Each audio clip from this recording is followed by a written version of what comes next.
Praise the lord. ప్రభువైన యేసుక్రీస్తు నామములో మీ అందరికీ శుభాకాంక్షలు తెలియజేస్తున్నాను. నేను మీ పాస్టర్ స్టీఫెన్ జీ. ఈరోజు థియాలజీ ఇన్ తెలుగు క్లాసెస్ 2 నేర్చుకోబోతున్నాం. ఈ క్లాస్ చాలా ముఖ్యమైనది. The requirements for studying theology. Theology నేర్చుకోవడం అంటే ముందుగా అవసరమైనవి ఏమిటి? మనం ఏదైనా పని చేసినప్పుడు దానికి సంబంధించిన అవసరమైనవి తీసుకుంటాము. అప్పుడే ఆ వర్క్ అనేది చాలా పర్ఫెక్ట్గా పూర్తవుతుంది. అలాగే మనం థియాలజీ నేర్చుకుంటున్నాం కాబట్టి థియాలజీ నేర్చుకోవాలన్నా, కంప్లీట్గా సక్సెస్ అవ్వాలన్నా కొన్ని రిక్వైర్మెంట్స్ ఉంటాయి. ఆ రిక్వైర్మెంట్స్ చాలా ముఖ్యమైనది. ఏంటి ఆ రిక్వైర్మెంట్స్ అని మనం ఈ క్లాస్లో నేర్చుకుంటాము. మొదటి పాయింట్ సాల్వేషన్ అంటే రక్షణ. థియాలజీ అర్థం కావాలంటే మొదటగా నువ్వు రక్షించబడాలి. మీరు రక్షించబడకుండా ఈ క్లాసులు వింటే మీకు ఈ క్లాసులు అనేవి అర్థం కాదు. ఎందుకంటే వాక్యం ఈ విధంగా చెప్తుంది. 1 కొరింథీయులు 2:14. ప్రకృతి సంబంధమైన మనుషుడు దేవుడి ఆత్మ విషయంలోనూ అంగీకరింపడు. అవి అతనికి వెర్రితనముగా ఉన్నవి. ఆత్మానుభవం చేతనే వివేచింపడును గనుక అతను గ్రహించడు. ఏం చెప్తుంది బైబిల్? ప్రకృతి సంబంధమైన మనుషుడు దేవుణ్ణి అంగీకరించడు. ఎందుకంటే ఆత్మీయంగా జన్మించేవాడు కాదు.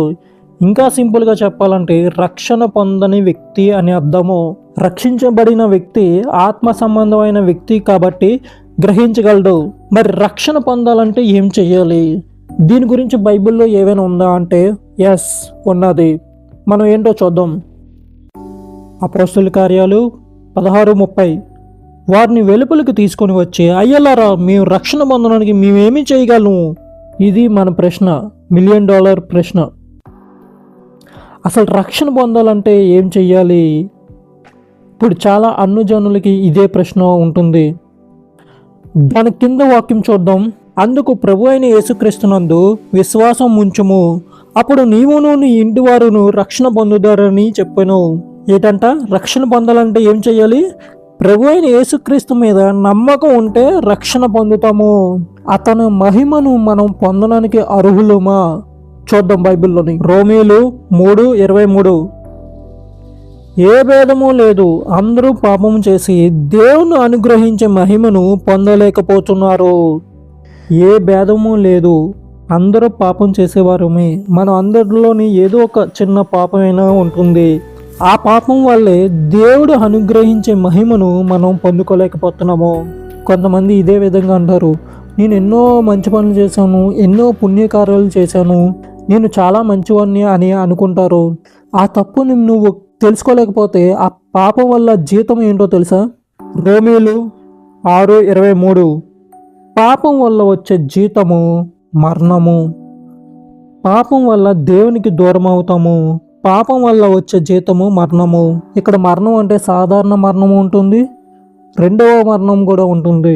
ఆ రెండవ మరణం ఏంటంటే నరకంలో పడతారు. అగ్ని ఆరదు, పురుగు చావదు. నరకంలోకి ఎవరెవరు వెళ్తారు అని దేవుడు ఏమైనా లిస్ట్ ఇచ్చాడా అని మీరు అడిగితే ఎస్ ఇచ్చాడు. ప్రకటన గ్రంథం 21:8. పిరికివారును, అవిశ్వాసులను, అసహ్యులను, నరహంతకులను, వ్యభిచారులను, మాంత్రికులను, అబద్ధము ఆడేవారందరూ అగ్నిగండంలో పడవేద్దురు. ఇది రెండవ మరణము.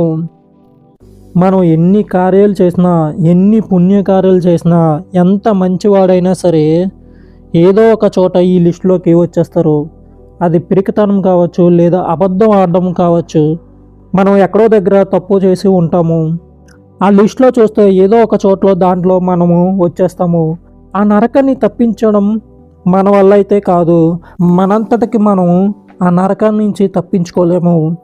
మనకు ఒక రక్షకుడు కావాలి. ఎవరు ఆ రక్షకుడు? ఆ రక్షకుడు మన గురించి ఏం చేశాడు?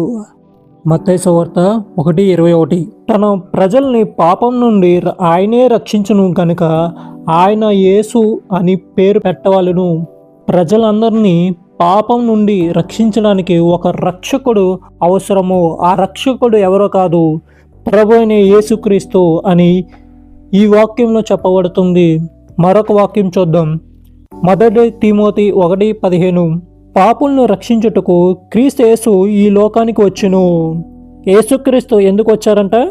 మనుషులు చేస్తున్న పాపం నుండి రక్షించుటకు క్రీస్తు మన కొరకు వచ్చెను అని మనం స్పష్టంగా ఈ వాక్యంలో చూస్తాము. రోమీయులు 5:8. అయితే దేవుడు మన ఎడల తన ప్రేమను ఎల్లపరుచుచున్నాడు. ఎట్లా అనగా మనము ఇంకనూ పాపులు అయి ఉండగా క్రీస్తు మన కొరకు చనిపోయెను.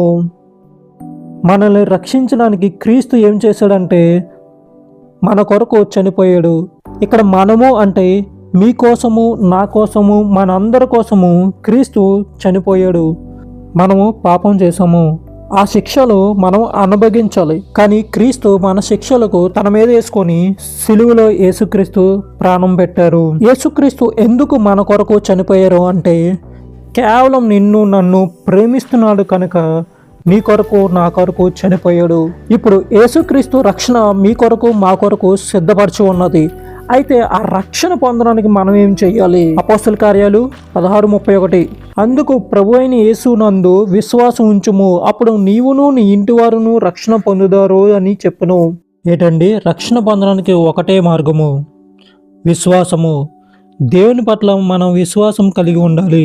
ప్రభు అయిన యేసుక్రీస్తు మీద ఎందుకు విశ్వాసం ఉండాలి అంటే నిన్ను నన్ను ఆ పాపం నుండి, శిక్ష నుండి రక్షించడానికి నీ కొరకు నా కొరకు ఈ లోకానికి వచ్చారు. మన పాపాలను అన్నిటిని తన మీద మోసుకొని ఆ సిలువలో నీ కొరకు నా కొరకు రక్తం కాచి ప్రాణం పెట్టారు.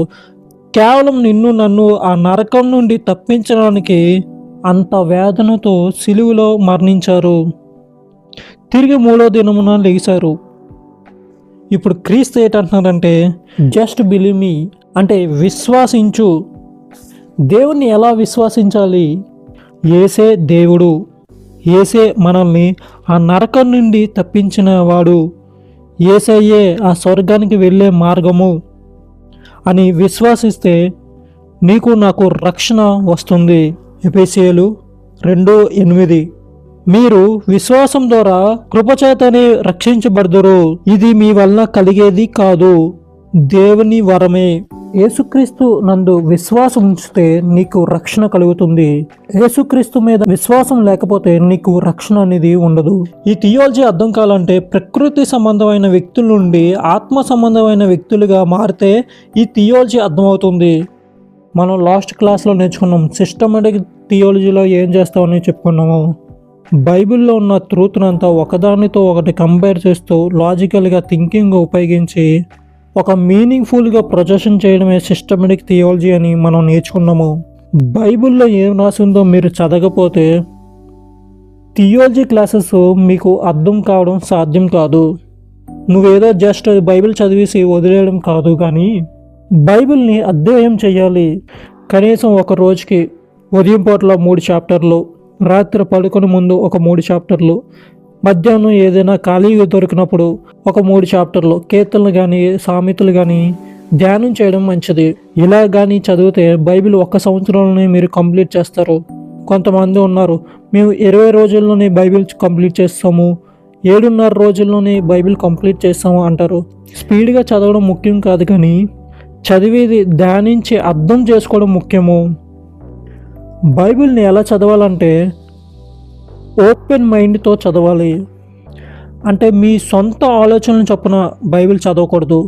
లేదంటే ఎవరెవరో పాస్టర్లు, లేదంటే మీ సంఘం పాస్టర్లు వాళ్ళ సొంత ఆలోచన చొప్పున బైబిల్ని ఈ విధంగా వాక్యం చెప్పారు, దీనికి అర్థం ఇదే అని ఫిక్స్ అయిపోయి చదవకూడదు. మీ ఓపెన్ మైండ్తో దేవుని సహాయంతో బైబిల్ చదవడం మొదలు పెట్టండి. బైబిల్ ఓపెన్ చేయకుండా, బైబిల్ చదవకుండా, నోట్స్ సరిగ్గా రాయకుండా థియాలజీ నేర్చుకుంటాం అంటే అది సాధ్యం కాదు. థియాలజీ అనేది అర్థం కాదు. నేను మిమ్మల్ని రిక్వెస్ట్ చేసేది ఏంటంటే బైబిల్ చదవండి, మేము చెప్పే నోట్స్ రాయండి, అప్పుడే మేము చెప్పే క్లాసులు మీకు అర్థమవుతాయి. అపోస్తల కార్యాలు 17:11. వీరు దశలోనికలో ఉన్నవారి కంటే కనులై ఉండిరి కనుక ఆసక్తితో వాక్యం అంగీకరించి పౌలును శీలను చెప్పిన సంఘటనలను అలాగూ ఉన్నావో లేవో అని ప్రతిదినము లేఖనమును పరిశోధించుచూ వచ్చిరి. ఈ వాక్యంలో ప్రసంగం చేసేది ఎవరండి? పౌలు. అంత గొప్ప సేవకుడు కూడా చెప్పినప్పుడు అక్కడ ఉన్న సంఘస్థులు పౌలు గారు చెప్పే వాక్యము కరెక్ట్గా బైబిల్లో ఉన్నదో లేదో అని పరిశోధిస్తూ వచ్చారంట. పౌలు గారు దాన్ని చూసి ఎంతో మెచ్చుకున్నారు. ఈ రోజుల్లో సంఘాలు కూడా అదే విధంగా ఉండాలి. కానీ ఈ రోజుల్లో ప్రాబ్లం ఏంటో తెలుసా? ప్రజలు బైబిల్ సరిగ్గా చదవరు. ఎవరు ఏ పాస్టర్ ఏం చెప్తే అదే కరెక్ట్ అనుకొని నమ్ముతున్నారు. కానీ బైబిల్లో ఈ విధంగా ఉన్నదా, బైబిల్లో ఉన్నది దీనికి అర్థం ఇదేనా అని పరిశోధించట్లేదు. బైబిల్ సరిగ్గా చదవకపోవడం వల్లే ఇప్పుడు పాస్టర్ని ఏం చెప్తే అది నమ్ముతున్నారు. మనకి పునాది ఏమిటి? బైబిలే మనకి పునాది.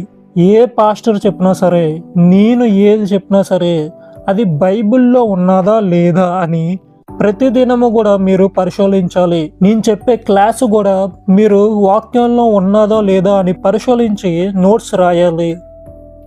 ఏ పాస్టర్ చెప్పినా సరే ఆ పాస్టరు వాక్యానుసారంగా చెప్తున్నారా లేదా అని వాక్యం పరిశోధించాలి. అప్పుడే మీరు గుడ్ స్టూడెంట్ లాగా ఉంటారు. అప్పుడే మిమ్మల్ని ఎవరు మోసం చేయరు. Believe in Bible as God word అంటే బైబిల్ని దేవుని వాక్యంగా మనం గమనించాలి, గ్రహించాలి. బైబిల్ అనేది జస్ట్ బుక్ మాత్రమే కాదండి, దేవుని వాక్యం అని ఎప్పుడూ మర్చిపోకూడదు. బైబిల్లో ఉన్న పదాలు కొన్ని అర్థం కాకపోయినా సరే బైబిల్లో ఏముందో అంగీకరించడం నేర్చుకోవాలి. You must have a strong commitment to set apart time for reading and studying the Bible regularly. దీనికోసం రెగ్యులర్గా బైబిల్ చదవడానికి ఒక టైం సెట్ చేసుకోవాలి. 3వ point, you must prayer for elimination of the Holy Spirit. Theology నీకు అర్థం కావాలంటే కంపల్సరిగా మీరు ప్రార్థన చేయాలి. పరిశుద్ధాత్మ దేవా, నేను నీ బైబిల్ చదువుతున్నాను, నాకు జ్ఞానాన్ని మాకు దయచేయండి. అందులో ఉన్న సత్యాన్ని నేను చూసినట్లుగా నా కన్నులు తెరవండి. ఆ సత్యాన్ని అంగీకరించే మనస్తత్వం మాకు దయచేయండి. నీ వాక్యాన్ని మేము పాటించేలాగా మాకు సహాయం చేయండి అని ప్రార్థన చేయాలి. దేవుడు పరిశుద్ధాత్మ సహాయం ద్వారాగానే ఈ థియాలజీ నేర్చుకున్నప్పుడు మీకు అర్థమవుతుంది. ఎందుకంటే థియాలజీ అంటే దేవుని శాస్త్రము, అంటే దేవుని గురించి విషయాలు దేవునికే తెలుస్తాయి, ఇంకెవరికి తెలీదు. నువ్వు ప్రార్థన చేసినప్పుడు దేవుడు నీకు సహాయం చేస్తాడు. తన పరిశుద్ధాత్మను నీ దగ్గరికి పంపిస్తారు. దేవుని సహాయము, పరిశుద్ధాత్మ సహాయము నీకు లేకుండా దేవుని గురించిన విషయాలు తెలుసుకోవడం అసంభవం. కాబట్టి ప్రతి ఒక్కరు కూడా బైబిల్ చదివే ముందు ఖచ్చితంగా ప్రార్థన చేసుకో. దీని గురించి కీర్తనకారుడు ఇలా రాశాడు. కీర్తన గ్రంథం 119:18, నేను నీ ధర్మశాస్త్రమందు ఆశ్చర్యమైన సంఘటనలను చూచినట్ల నా కన్నులు తెరవుము. కీర్తనకారుడు ఏమంటున్నాడండి? నీ ధర్మశాస్త్రమందు ఆశ్చర్యమైన సంఘటనలను చూచినట్లాగా నా కన్నులు తెరవమంటున్నాడు. బైబిల్లో ఉన్న భక్తులే ఈ విధంగా ప్రార్థన చేస్తున్నారు. మనం కూడా బైబిల్ ధ్యానించినప్పుడు, చదివినప్పుడు నీ వాక్యమందు ఆశ్చర్యమైన సంఘటనలను మేము చూసినట్లుగా మా కన్నులు తెరవమని ప్రార్థన చేయండి. దేవుడు మీకు తప్పకుండా సహాయం చేస్తాడు. You must commit to teach others. Theology ఏదో నేర్చుకున్నాను, నా దగ్గర పెట్టుకుంటాను, ఇంకా ఇలాగే ఉండిపోతాను, ఎవరికి చెప్పను అన్నట్లుగా మీరు ఉండకండి. థియాలజీ ఉద్దేశం ఏంటంటే నువ్వు నేర్చుకొని ఇతరులకి నేర్పించాలి. ఈ వాక్యం చూద్దాం. మత్తయి సువార్త 28:20, నేను మీకు ఏవేవి సంగతులను ఆజ్ఞాపించుతున్నో వాటిని అన్నిటినీ గైకొనే వాళ్ళను వారికి బోధించుడి. ఇదిగో నేను యుగ సమస్త వరకు సదాకాలము మీతో ఉండునని వారితో చెప్పాను. మీరు నేర్చుకున్నది అది మీ దగ్గరే ఆగిపోకూడదు, ఇతరులకు బోధించాలి. థియాలజీ నేర్చుకుని నలుగురికి నేర్పించాలని మంచి మనస్తత్వంతో నేర్చుకుంటే దేవుడు మీకు సహాయం చేస్తాడు. నా కుమారుడా, యేసుక్రీస్తునందున్న కృపచేత బలవంతుడు కమ్ము. నువ్వు అనేక సాక్షుల ఎదుట నా వలన విన్న సంఘటనలను ఇతరులకి బోధించుటకు సామర్థ్యం గల నమ్మకమైన మనుషులకి అప్పగింపము. ఇక్కడ పౌలు గారు తిమోతితో ఏమంటున్నారంటే, నువ్వు నా దగ్గర నేర్చుకున్నావు కదా, నువ్వు ఇతరులకి బోధించాలి. ఎలాంటి వారికి బోధించాలంటే వాళ్ళు నేర్చుకొని మళ్ళా ఇతరులకి బోధించే సామర్థ్యం, నమ్మకం ఉన్న మనుషులకి బోధించాలని చెప్పారు. మీరు థియాలజీ నేర్చుకొని ఇతరులకి కూడా బోధించాలి, నమ్మకస్తులకి నేర్పించాలి. అందులో ఉన్న సత్యాన్ని ఎటువంటి మార్పులు కూడా చేయకూడదు. ఈ థియాలజీ కోర్సు ఎవరు నేర్పించినా సరే సత్యం మారదు. చెప్పే విధానం మారుతుంది కానీ సత్యం మాత్రం మారదు. అటువంటి నమ్మకస్తులకి సత్యం మార్చకుండా ఉన్నది ఉన్నట్లాగా చెప్పే వారికి మాత్రమే మీరు నేర్పించాలి. 5th point, you must develop the heart of worship. ఈ థియాలజీ కోర్స్ నేర్చుకున్నప్పుడు దేవుణ్ణి స్తుతించి ఆరాధించడం మీరు అభివృద్ధి చేసుకోవాలి. ఎందుకంటే యోహాను సువార్త 4:24, దేవుడు ఆత్మ గనుక ఆయనను ఆరాధించేవారు ఆత్మతోనూ సత్యంతోనూ ఆరాధింపవాలను. మనం థియాలజీ నేర్చుకుంటున్నాం కాబట్టి సత్యాన్ని నేర్చుకుంటూ ఆరాధించాలి. ఎప్పటికప్పుడు క్లాసులు వింటూ ఆ రోజే దేవుణ్ణి ఆరాధించడం మొదలు పెట్టండి. దేవుడు మీకు నాలెడ్జ్ ఇచ్చి మీకు సహాయం చేస్తాడు. 6th point, don't let pride get in to your heart but be humble. అంటే నీ హృదయంలో గర్వం రానీకు తగ్గింపు కలిగి నేర్చుకోండి. హే థియాలజీ నేనే నేర్చుకున్నాను, వేరే పాస్టర్లకి ఏమీ తెలీదు, నాకే అన్నీ తెలుసు అనే గర్వంతో నీ ప్రవర్తన ఉండకూడదు. మిగతా వాడిని తక్కువగా చూస్తూ మనం ఏదో గొప్పగా అన్నట్లుగా ఉండకూడదు. నువ్వు థియాలజీ నేర్చుకుంటున్నావు అంటే దేవుని గురించి నేర్చుకుంటున్నావు, దేవుని గొప్పతనం గురించి నేర్చుకుంటున్నావు, ప్రభు తగ్గింపు జీవితం గురించి నేర్చుకుంటున్నావు, ఆయన గురించి ఎన్నో గొప్ప విషయాలు నేర్చుకుంటున్నావు. మీరు ఇంపార్టెంట్గా గుర్తుపెట్టుకోవాల్సింది ఏంటంటే థియాలజీ నేర్చుకోవడం వల్ల మీలో గర్వం అనేది రానీకండి. సామెతలు 11:2, అహంకారం వెంబడి అవమానం వచ్చును, వినయం గల వారి వద్ద జ్ఞానం ఉన్నది. ఇంకొక వాక్యం చూద్దాం. సామెతలు 16:18, నాశనానికి ముందు గర్వం నడుచును, పడిపోవటకు ముందు అహంకారమైన మనసు నడుచును. చూడండి, ఎవరి దగ్గర జ్ఞానం ఉన్నది? వినయం గల వారి దగ్గరే జ్ఞానం ఉన్నది.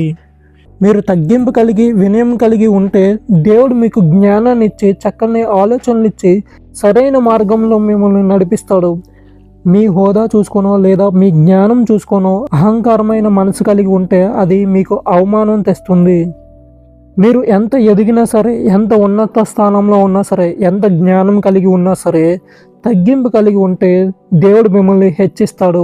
1 పేతురు 5:6, దేవుడు తగిన సమయమందు మిమ్మల్ని హెచ్చించినట్ల ఆయన బలిష్టమైన చేతి క్రింద దీని మనుషులై ఉండుడి. నేను నేర్పించే క్లాసెస్ మీరు నేర్చుకుంటూ ఉండండి. దేవుడు తగిన సమయమందు మిమ్మల్ని హెచ్చిస్తాడు. మీరు నేర్చుకుంటున్న ఈ జ్ఞానము ఇతరులకి ఉపయోగపడేలాగా దేవుడు మిమ్మల్ని వాడుకుంటాడు. ఆయన మీకు దారి చూపిస్తాడు. రైట్ టైంకి ఆయనే మీకు అవకాశాలు ఇస్తారు. 7th point, be a joyful that you are doing a greatest study of all science. థియాలజీ నేర్చుకోవడం వల్ల మీకు గర్వం రాకూడదు కానీ ఆనందం కలిగి ఉండాలి. ఈ థియాలజీ కోర్స్ నేర్చుకున్నప్పుడు మీరు సంతోషంగా ఉండాలి. కొంతమంది ఇదే విధంగా చెప్తారు, మీకేం తెలుసండి మాకు ఎన్ని కష్టాలు ఉన్నాయో, మీకేం తెలుసండి నాకు ఎన్ని బాధలు ఉన్నాయో, ఇటువంటి సిచ్యువేషన్లో మేము ఎలా సంతోషంగా ఉండగలము అంటారు. చూడండి, ప్రతి ఒక్కరికి కూడా ఏదో ఒక సమయంలో బాధ కలుగుతుంది. ప్రతి ఒక్కరికి కూడా ఏదో ఒక సమయంలో కష్టాలన్నీ వస్తాయి. మీ కష్టాలను చూసుకొని మీ బాధలు చూసుకొని బాధపడుతూ అక్కడే ఉండిపోకండి. లేదా మీ కష్టాలు మీ బాధల్ని ఇతరులకి షేర్ చేయకండి. మీ కష్టాలు మీ బాధల గురించి ఎక్కువ ఆలోచిస్తే ఇంకా వాటిల్నే ఎక్కువగా అట్రాక్ట్ చేసుకుంటారు. మీ కష్టాల గురించి మీ బాధల గురించి దేవుడికి ప్రార్థన చేయండి. సొల్యూషన్ గురించి ఆలోచించి నిర్ణయాలు తీసుకోండి. కానీ మీ కష్టాలు చూసుకొని మీ బాధలు చూసుకొని నాకే ఎందుకు అయ్యింది ఇలాగా అనుకోవద్దు, కృంగిపోవద్దు. సొల్యూషన్ గురించే ప్రార్థన చేయాలి, సొల్యూషన్ గురించి ఆలోచించాలి. మీరు ఏం చేస్తే బయటపడచ్చు అని ఆలోచించి నిర్ణయాలు తీసుకోవాలి. థియాలజీ నేర్చుకున్నప్పుడు సంతోషం కలిగి నేర్చుకోండి. ఫిలిప్పీయులు 3:8, నిశ్చయంగా నా ప్రభు అయిన యేసుక్రీస్తు గురించిన అతి శ్రేష్టమైన జ్ఞానము నిమిత్తమై సమస్తమును నష్టంగా ఎంచుకుంటున్నాను. ఏంటంటే యేసుక్రీస్తు గురించి అతి శ్రేష్టమైన జ్ఞానం, దాని గురించి సమస్తము నష్టంగా ఎంచుకున్నాడంట. ఎవరు? పౌలు గారు. మీరు థియాలజీ నేర్చుకోవడంలో నిర్లక్ష్యం చేయొద్దు. తర్వాత నేర్చుకుందాంలే, ఒక క్లాస్ మిస్ అయినా పర్వాలేదు, నెక్స్ట్ క్లాస్ చూద్దాంలే అనుకోవద్దు. ఇది దేవుడి జ్ఞానము ముఖ్యమైన క్లాసులు కాబట్టి దీనికోసం ప్రత్యేకంగా ఒక సమయాన్ని పెట్టుకొని మీరు రాస్తున్న నోట్స్, బైబిల్ పక్కన పెట్టుకొని ఈ క్లాసులు నేర్చుకోండి. 8వ పాయింట్ చూద్దాము. You must attend regularly and right notes in your own words. మేము చెప్పే ప్రతి క్లాసులో నేర్చుకుంటూ నోట్స్ రాయండి. పౌలు గారు అయితే దేవుని జ్ఞానం నేర్చుకోవడానికి మిగతా విషయాలన్నింటినీ పెంటగా ఎంచుకున్నారు. మీరైతే బిజీగా ఉండవచ్చు, ఉద్యోగంలోని లేదా చదువుల్లోని లేదా మీకున్న బాధ్యతల్లోని బిజీగా ఉండవచ్చు. మీలాంటి వారి కోసమే ఈ కోర్సు ఆన్లైన్లో అప్లోడ్ చేస్తున్నాము. మేము చెప్పే క్లాసులు ప్రతిదీ కూడా రెగ్యులర్గా ఫాలో అవుతూ నోట్స్ రాయండి. ఎప్పుడైతే క్లాసులు మేము చెప్తామో బైబిల్ నోట్స్ మీ దగ్గర పెట్టుకొని క్లాసులు వినండి, వెంటనే నోట్స్ కూడా రాయండి. మేము క్లాసులు చెప్పినప్పుడే మీరు నోట్స్ రాస్తారో అప్పుడే మీ మైండ్లోనే అది ఫిక్స్ అయిపోతుంది. బైబిల్ ఒక నిధిలా చూస్తే మీరు రాస్తున్న నోట్స్ ఆ నిధిని తెరిచే తాళం చెవి. నోట్స్ రాయడంలో నిర్లక్ష్యం చేయొద్దు. ఏ రోజుకి ఆ రోజు నోట్స్ రాసి ఫోటో తీసి మీ ఫేస్బుక్లో కావచ్చు లేదా మీ ట్విట్టర్లో కావచ్చు #లైట్ ఆఫ్ ద జీసస్ అని టైప్ చేసి మీ సోషల్ మీడియాలో పోస్ట్ చేసి నాకు ట్యాగ్ చేయండి. ఇప్పుడు వరకు ఏం నేర్చుకున్నామో సమ్మరీ చూసేద్దాం. మనం ఏదైనా వర్క్ చేసినప్పుడు ఆ వర్క్ సంబంధించిన టూల్స్ అనేవి తీసుకెళ్తాం. ఆ టూల్స్తోని వర్క్ అనేది చాలా ఫాస్ట్గా పర్ఫెక్ట్గా కంప్లీట్ అవుతుంది. మనం థియాలజీ నేర్చుకుంటున్నాం కాబట్టి దీనికి సంబంధించిన రిక్వైర్మెంట్స్ ఏంటి ఉన్నాయి. First point, you must be a saved person. ఈ థియాలజీ నేర్చుకోవాలంటే నువ్వు రక్షణ కలిగి ఉండాలి. Second point, study the Bible with an open mind. మీరు బైబిల్ ప్రతిరోజు చదవాలి. బైబిల్ చదవకుండా బైబిల్లో ఉన్న విషయాలు మీకు తెలియకుండా ఉంటే ఈ థియాలజీ కోర్స్ అనేది మీకు అర్థం కాదు. బైబిల్ ఏ విధంగా చదవాలంటే మీ సొంత ఆలోచనలతో చదవకండి, లేదంటే ఒక పాస్టర్ ఈ విధంగానే నాకు అర్థం చెప్పారు దానికి అర్థం ఇదే అని ఫిక్స్ అయిపోయి చదవకండి. మీరు బైబిల్ చదివినప్పుడు మీ ఓపెన్ మైండ్తో చదవాలి. మూడో point, you must prayer for elimination of the Holy Spirit. మీరు క్లాసులు నేర్చుకున్నప్పుడు లేదా బైబిల్ చదివినప్పుడు కంపల్సరీగా ప్రార్థన చేసుకుని మీరు చదవాలి. నేను నీ ధర్మశాస్త్రమందు ఆశ్చర్యమైన సంఘటనలను చూసినట్లుగా నా కన్నులు తెరవమని మాకు సహాయం చేయండి మీరు ప్రార్థన చేయాలి. అప్పుడే దేవుడు మీకు సహాయం చేస్తారు. నాలుగో point, you must commit to teach others. ఈ థియాలజీ కోర్స్ అనేది మీరు నేర్చుకొని ఇతరులకి కూడా నేర్పించే విధంగా ఉండాలి. ఐదో point, you must develop the heart of worship. దేవుణ్ణి హృదయపూర్వకంగా స్తుతి ఆరాధించడం మీరు డెవలప్ చేసుకోవాలి. Sixth point, don't let pride get in to your heart but be humble. మీరు ఎంత ఎదిగినా సరే, ఎంత ఉన్నత రేంజ్లో ఉన్నా సరే గర్వం అనేది మీ దగ్గరికి రానీకండి. తగ్గింపు కలిగే మనస్తత్వం కలిగి ఉండండి. ఎవరిని తక్కువ చేసి చూడకండి. Seventh point, be joyful that you are doing a greatest study of all science. ఈ థియాలజీ కోర్స్ అనేది శాస్త్రం కల్లా అన్నిటికంటే గొప్పది. ఈ థియాలజీని సంతోషం కలిగి నేర్చుకోవాలి. ఎన్ని బాధలు ఉన్నా సరే, ఎన్ని కష్టాలు ఉన్నా సరే, ఆ కష్టాలు బాధలు ఎంత పెద్దవో చూడకండి. మన దేవుడు ఎంత పెద్దవాడో, ఎంత శక్తిమంతుడో చూడండి. ఈ థియాలజీ కోర్స్ నేర్చుకున్నప్పుడు సంతోషం కలిగి నేర్చుకోండి. Eighth point, you must attend regularly and right notes in your own words. ఈ థియాలజీ క్లాసెస్ నేర్చుకున్నప్పుడు మీరు ఒక నోట్స్ బైబిల్ మీ దగ్గర పెట్టుకొని ప్రతిదీ కూడా మీరు నోట్స్ రాయండి. God bless you. దేవుడు మిమ్మల్ని దీవించును గాక.